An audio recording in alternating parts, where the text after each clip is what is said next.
tā ir viena no labākajām taupvielām aiz speķa.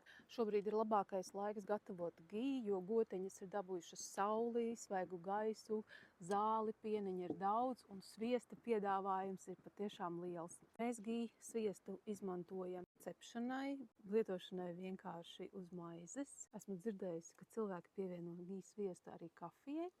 Es to izmantoju arī kā krēmu, jo es uz ādas lieku tikai to, ko var apēst. Kā gatavot giju? Ņemam sviestu un liekam katliņā uz lēnas uguns kausējam. Pirmajā brīdī, kad tas uzvārīsies, pacelsies putas. Šeit nevajadzētu steigties ar putu nosmelšanu. Drīzāk jāsamazina uguns, lai lēni tās karamelizējas. Man paiet apmēram 4 līdz 5 stundas, kuru laikā uz lēnas uguns iztvaiko viss ūdens un visas olbaltumvielas karamelizējas apakšā. Un paliek dzintara krāsā dzidrs, diezgan intensīvi smaržojoši pēc konfektes gotiņas sviests. Tad lūk, šo es kāšu caur sietiņu un ļauju viņam sacietēt. Gijas sviests glabājas istabas temperatūrā, tas nepaliek smirdīgs kā parastais sviests. Tas ir vislabākais cepšanai.